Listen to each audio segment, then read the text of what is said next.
On today's Collectible Spot, we are having a look at the Hot Toys Batman Classic TV Series 1/6 scale collectible figure of Batman.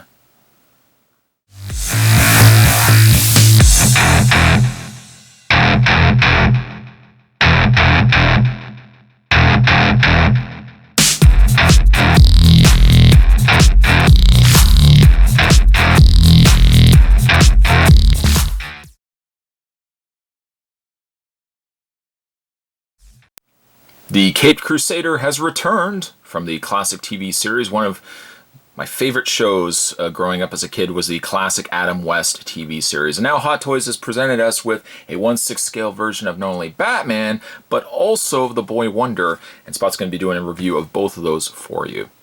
Before we have a look at the figure, I really like this packaging on the front. It's got a very retro look to it. The cowl of Batman featured on the front. The only way that they could have topped this box is by having the Bat emblem just featured on the front, or that running scene where Batman and Robin were running towards us in the intro. That would have also been a really nice touch. But looking at it, the coloring, the choice of yellow and blue, it really has a dated 60s look to it, which clearly was their goal in mind when they made the box itself.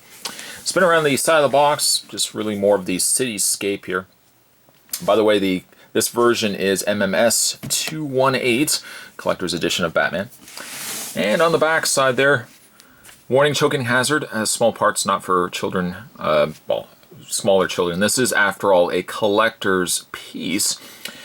And we spin around the box again. I also really like the inclusion of the bat symbol. Spin around the box once again. You can take the outer sleeve and pull this off. You'll see the Batman figure, the 1/6 scale Batman figure presented in a nice open window format.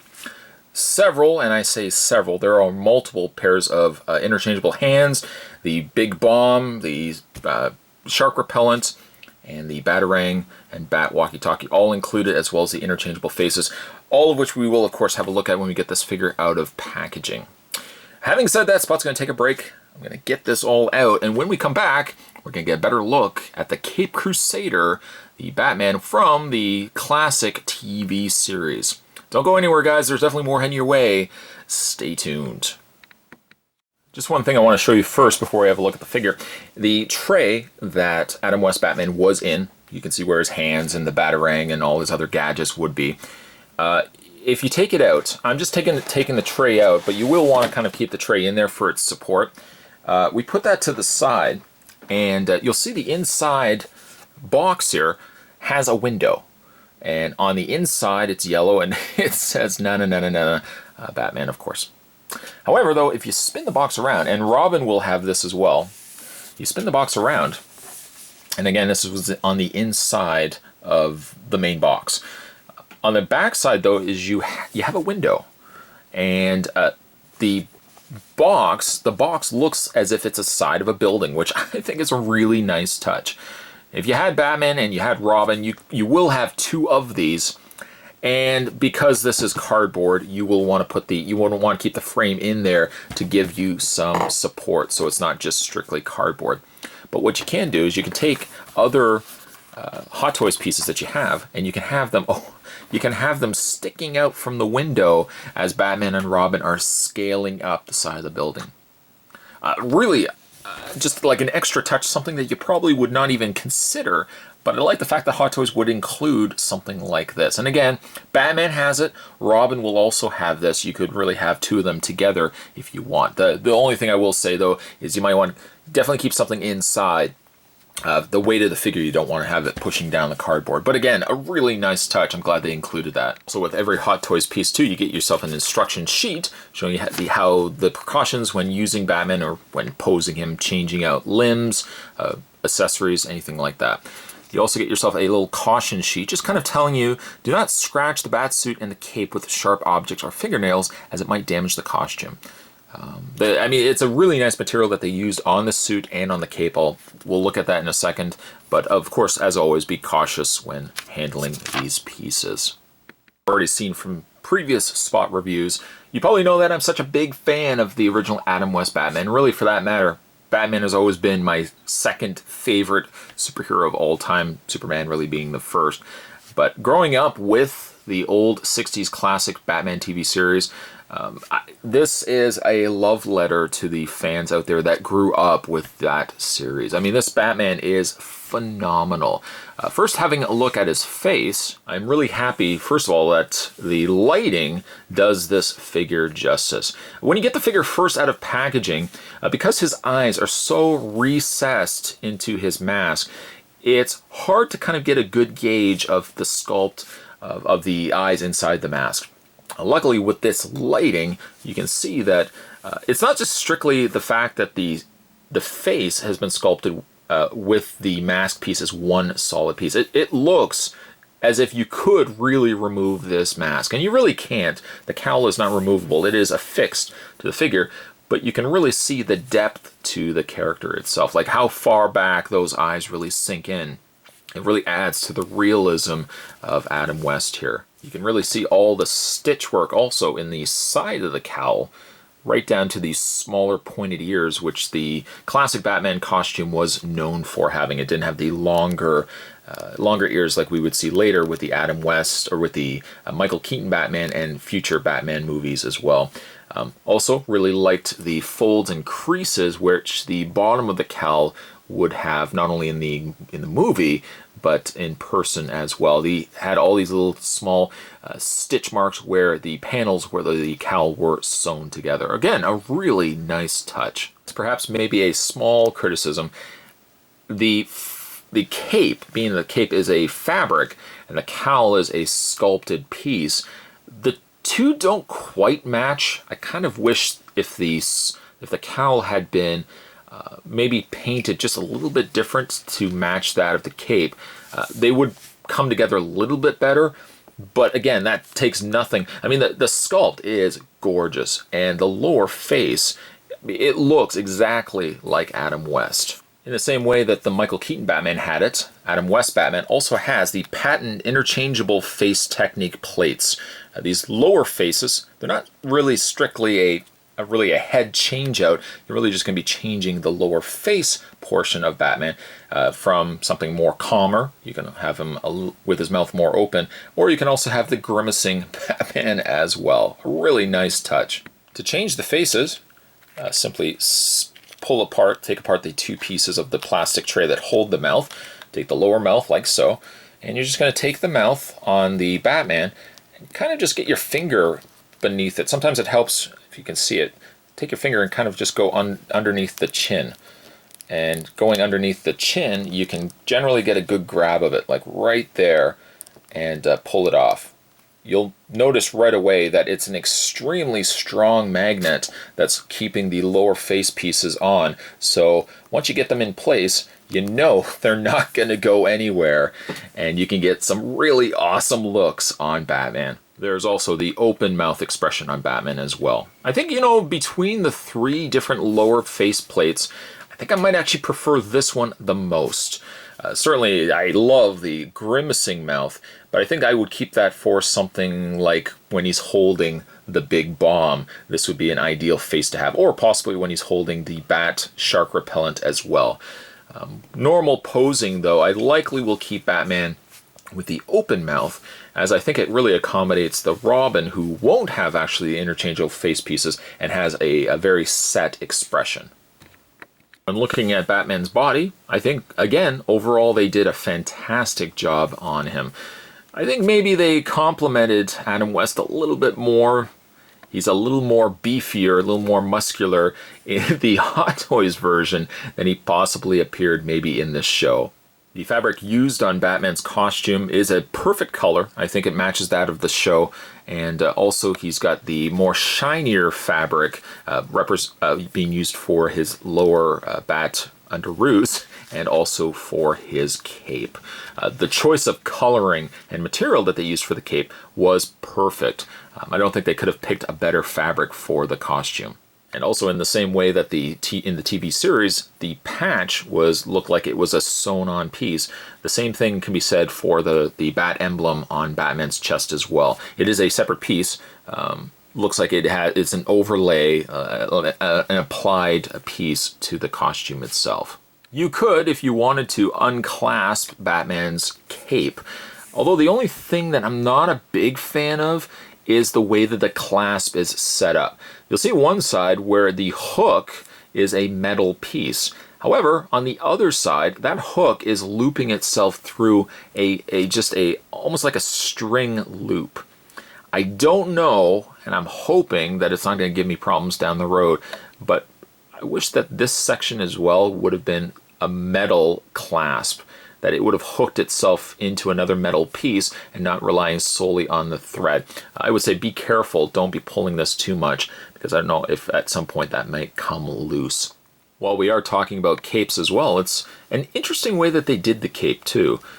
The cape is attached to the figure. It's attached via these little plugs, these little snaps that connect the cape to the shoulders of the costume. Now you'll see right away there's a little bit of a tear because you can unfasten the cape here from the suit, but in order to do that you have to unclasp it, you have to unhook it from the button. And this snap you got to be extremely careful with, that you're not going to pull it, don't want to pull it from the cape, because that's when this is going to rip right off. Best bet is probably to take your thumb and kind of just pinch. You want to really kind of pinch and hold the two pieces together when you're doing it, and you can see how that snaps itself off from the fabric and detaches itself from the suit. If you spread the cape, you'll see that there's two individual snaps. Depending on how you want the cape to work, you can either attach it via the first snap right there, or the second snap. The second snap is better for keeping the cape closer to the suit of Batman, whereas if you want to have Batman's cape draping more forward, then you would want to snap the snap closest inside the cape, and that gives you a little extra allotment in the cape itself. Completely unfastening the cape, you can see how it flows a lot more, and is ideal really if you want to have Batman with his hands, with his arms up kind of thing. You don't have any restrictions in the cape, there's a little more flow. You can get some interesting poses with Batman with his cape as well like that. So you can see the difference between snapping it together and keeping it completely loose. Spin the figure around and flip the cape up. You'll also see that the cape snaps itself against the torso of Batman as well via the same sort of snaps. Now, some are a little harder than others. While the shoulders, I didn't find too much of an issue snapping them in place, although, again, you have to be really careful. Snapping it into the back of the outfit of Batman proved to be a little more difficult. And I kind of wish, if anything, you really wouldn't see it, nor likely would you take the cape off Batman completely, that I wish that they had almost replaced these snaps for just simple Velcro. Velcro probably seems like a more cheaper method of doing it, but by the same token, it's a little easier as well. And Velcroing something on, you can still get the same tight to the figure presentation for the cape, but you don't have to worry about accidentally pulling too hard and taking these snaps, ripping them right off of the outfit. Of course, Batman would not be complete without his trusty utility belt.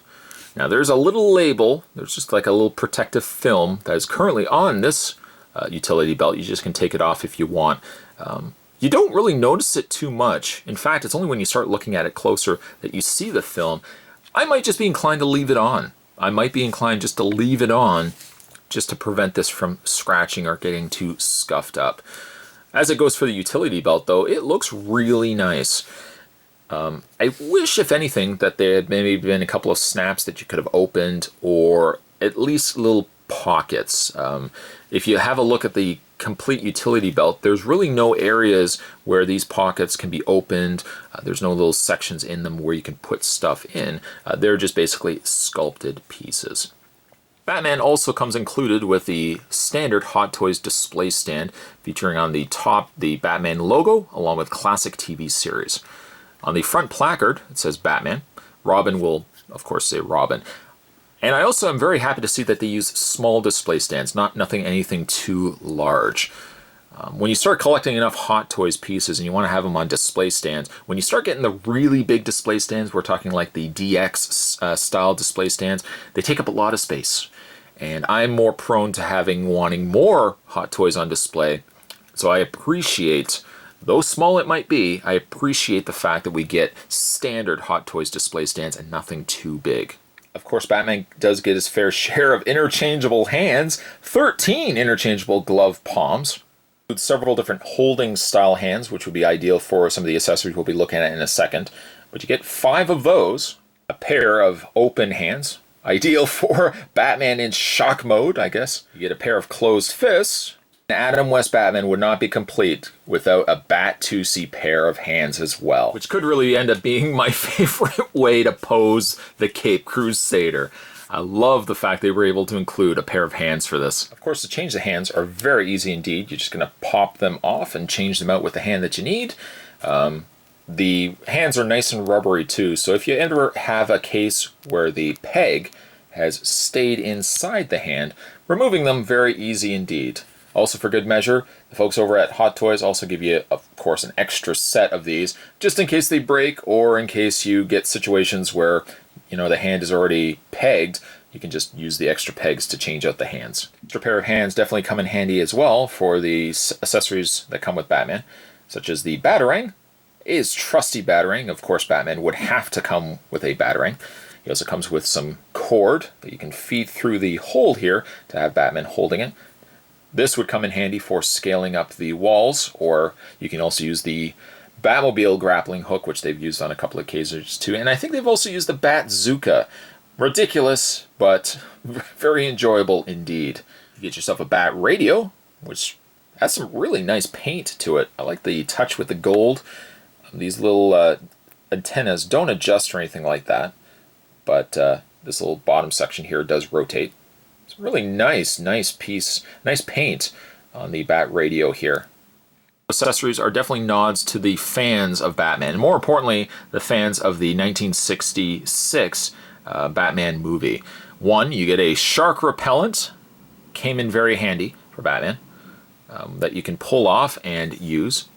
Psst, it actually doesn't spray or anything like that. I think Batman also used the shark repellent in the episode where he's surfing with the Joker. I think he uses the anti-bat repellent there as well. And you get a big bomb. You get the big bomb. How cool is that? Also, from the Batman 1966 movie, some days you just can't get rid of a bomb. I know that, Batman. I certainly know where you're coming from. But a classic scene from the Batman movie, and I'm glad they were able to include this. On second thought, maybe this might be my favorite pose for Batman. For the Cape Crusader's articulation, his head does rotate left and right, up and down. Despite the fact that this lower piece you would think is one sculpt to the head, but it does appear that the head is a separate piece from this lower section of the cowl. So you do get some flexibility and movement. It's not hindered at all by the fact that this piece is here, nor is it really hindered also by the fact that the cape is present. Arms, they of course move forward and back and out. He is slightly hindered by the fact that the suit, this bodysuit that he's wearing, is so tight on the figure. Like even posing him with the bomb, I don't know if you can get his arms past the point of his head to get the bomb above his head. But I mean, you still get movement forward, back, and out on Batman. He does also have a double bend in the elbow, which also certainly helps for, you know, if he's talking with the Bat Radio, or if also he's doing the Bat-2C as well. His gauntlet is a separate piece, so it does rotate, and you know, depending on where you want to position it, you can move this independently. His hands are on a pin and socket, so they bend forward and back and rotate. When you get to the lower torso, this section right here, there is a crunch. Not much though, again, by the fact that the suit is so tight on the figure, but he does also swivel slightly also in the waist. And his legs, they do again move forward, back, out. He has a double bend at the knee, and a rotation and slight bend also in the foot. Luckily, the boot of Batman is very pliable and rubber, so you can see that you can still bend it quite a bit despite the fact that he is wearing them. Batman is all shades of awesome. Hot Toys did a fantastic job on him, and looking at him, he's definitely missing his sidekick, and I can't wait to get Robin opened up and put the two together on a display.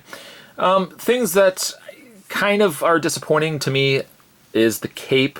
I wish there had been maybe a slight different way that he could have had the cape attached to the suit. The snaps are fine, but again, you have to be really careful with detaching the cape and putting it back on, that you're not going to rip the fastener off. But aside from that, accessory-wise, I'm glad that they gave him the accessories that they did. Maybe they'll even release additional packs, perhaps, for Batman. Love to get a Bat Shield, as ridiculous as it sounds. But I'm happy with the figure. I really like it, and I think they did, again, a bang-up job. Now, you can pick up Batman really through any place that sells hot toy pieces.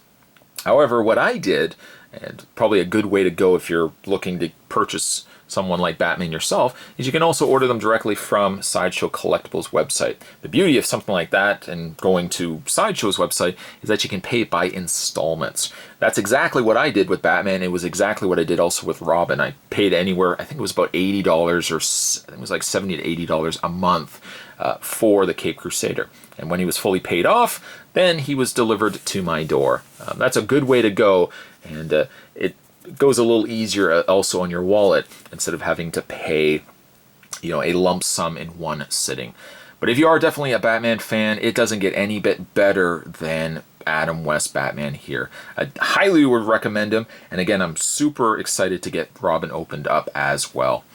Today's Collectible Spot, we're having a look at the classic TV series of Batman. We were having a look at Adam West Batman.